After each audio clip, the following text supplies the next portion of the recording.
শেখ হাসিনা থাকতেই ভালো ছিল, তখন গরিবরা রাস্তায় শুয়ে বিরিয়ানির প্যাকেট পেত এবং নিজেদের পোটলাও বিক্রি করতে পারত। একটু শুনেন। খালি কয় হাসিনাই বলে খারাপ, আমি যদি হাসিনাই বালা এনে হইয়া থাকলে বিরিয়ানির পোটলা পাইছি, এনে হইয়া থাকলে জামা কাপড় পাইছি।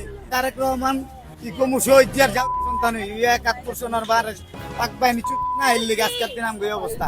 রাস্তার একজন নেশাখোর কিভাবে কথাগুলো বলল একজন দেশের প্রধানমন্ত্রীকে নিয়ে এবং তার মা মরহুম বেগম খালেদা জিয়াকে নিয়ে। আমি প্রশাসনের কাছে, বাংলাদেশ সরকারের কাছে দৃষ্টি আকর্ষণ করে বলছি, একে গ্রেফতার করে নিয়ে আসুন এবং এর পেছনে কারা মদক দিচ্ছে এই সকল কথা বলার জন্য সেইগুলো একটু খুঁটিয়ে দেখুন। শুধু এই ছেলেরই অভিযোগ নয়, সেই সাথে তার স্ত্রী বা আরেকজন নারীর একই অভিযোগ।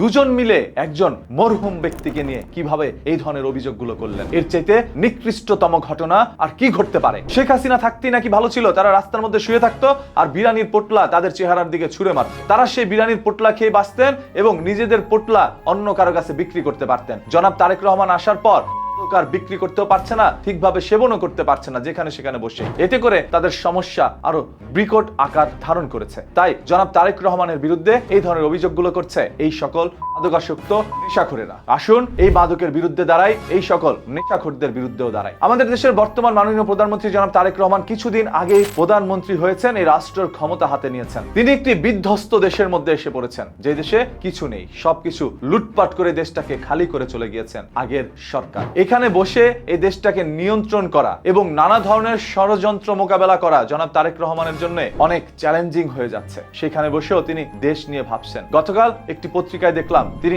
18 ঘন্টা জেগে থেকে এই দেশ নিয়ে ভাবেন, দেশকে এগিয়ে নিয়ে যাওয়ার কথা ভাবেন। আর সেরকম একজন প্রধানমন্ত্রীকে নিয়েও আপনারা এই ধরনের কথা কিভাবে বললেন? সর্বশেষ সবার কাছে অনুরোধ, ভিডিওটি শেয়ার করে দেন যাতে করে এই সকল মানুষগুলোর উপযুক্ত শাস্তি নিশ্চিত করতে পারে। এদের মধ্যে অশিক্ষিত বর্বররাই বলতে পারে শেখ হাসিনাই ভালো ছিল, এই দেশের সরকার এখন ভালো না। আরে ভাই, তাকে সময় দেন। আগের সরকার 17 বছর ছিল আর এই সরকার 17 মাসও হয় না। দেখেন কি করতে পারে আর না পারে, তারপর পতনের ডাক দিয়েন, তার আগে না। প্রতিদিনের এই ধরনের ঘটনা, দুর্ঘটনা, লুকোনো সত্য জানতে চোখ রাখুন নিউজ কিতে। তাই পেজটাকে ফলো করে রাখেন।